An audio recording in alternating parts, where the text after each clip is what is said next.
కేసీఆర్ గారి నాయకత్వంలో అధికార వికేంద్రీకరణ జరగాలి అని చెప్పి ప్రజల దగ్గరికి పాలన పోవాలి. ప్రజాపాలన అంటే నిజమైన నిర్వచనం ప్రజల దగ్గరికి ఎంత సన్నిహితంగా పాలన ఉంటే అంత మంచిదని చెప్పి 10 జిల్లాల తెలంగాణని 33 జిల్లాలు చేసుకున్నాం. కొత్త రెవెన్యూ డివిజన్లు ఏర్పాటు చేసుకున్నాం. కొత్త మున్సిపాలిటీలు, కొత్త మండల కేంద్రాలు, అట్లాగే తాండాలు గ్రామ పంచాయతీలుగా అట్లా కేసీఆర్ గారి నాయకత్వంలో ప్రజల దగ్గరికి పరిపాలన తీసుకొని పోయే ప్రయత్నం చేసినాం. హైదరాబాద్ మహానగరంలో కూడా గతంలో 24 సర్కిళ్ళు ఉంటే గ్రేటర్ హైదరాబాద్ మున్సిపల్ కార్పొరేషన్లో 30 సర్కిళ్లకు పెంచుకున్నాం. గతంలో 4 జోన్లు ఉంటే 6 జోన్లు చేసుకున్నాం. ప్రతి జోనల్ కమిషనర్కి, ప్రతి డిప్యూటీ కమిషనర్కి శాంక్షన్ లిమిట్స్ పెంచుకున్నాం. అంటే ఇవన్నీ చేసుకున్నాం, కానీ హైదరాబాద్ అస్తిత్వాన్ని మాత్రం మేము ముట్టుకోలేదు. హైదరాబాద్ అస్తిత్వాన్ని దెబ్బతీసే ప్రయత్నం చేయలేదు. ఎందుకంటే హైదరాబాద్ అనేది ఒక హైదరాబాద్ ప్రజలకు సంబంధించి కాదు, తెలంగాణ ప్రజలందరికీ గర్వకారణమైన ఒక ఐడెంటిటీ హైదరాబాద్, సికింద్రాబాద్ జంట నగరాలు అంటే మనం చిన్నప్పటి నుంచి వింటున్న మాట.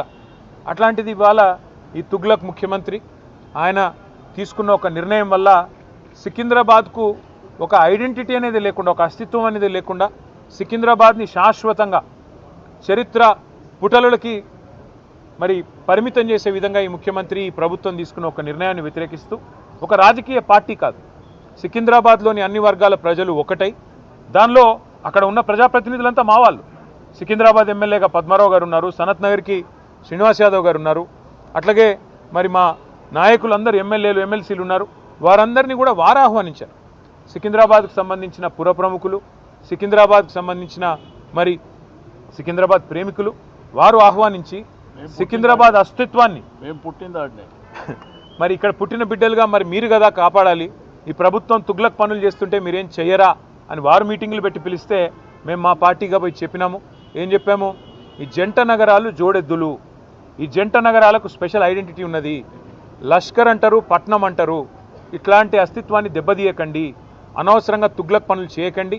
మీకు అధికారం ఇచ్చింది 6 గ్యారంటీలు అమలు చేయమని, మీకు అధికారం ఇచ్చింది 420 హామీలు ఏవైతే మీరు చెప్పారో అమలు చేయమని, మీకు అధికారం ఇచ్చింది బీసీలకు 1,00,000 కోట్లు పెడతామని మీరు చెప్తే దాన్ని నమ్మించినారు.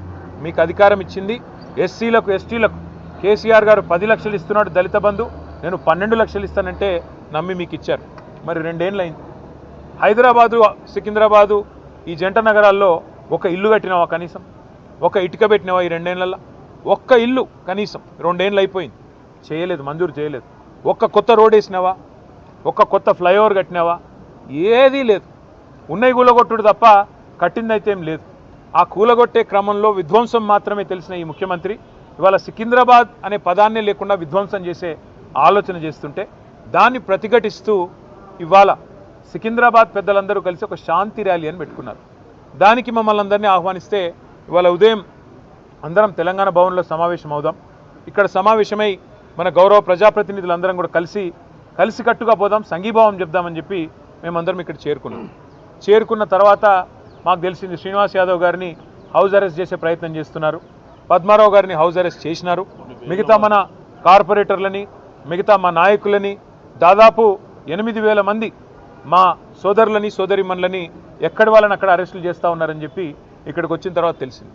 అందుకే నేను ఈ తుగ్లక్ ముఖ్యమంత్రి గారికి చెప్పేది ఒకటే, మీ అధికారం అపరిమితమని మీరు అనుకుంటున్నారు. అధికారం 5 ఏళ్లకు ఒకసారి ప్రజలు రెన్యూ చేస్తే మళ్ళీ వస్తుంది తప్ప మీ ఇష్టం ఉన్నట్టు తుగ్లక్ పనులు చేస్తూ పోతుంటే అధికారం ఎవరికి శాశ్వతం కాదనేది ముఖ్యమంత్రి గారు గుర్తుపెట్టుకోవాలి.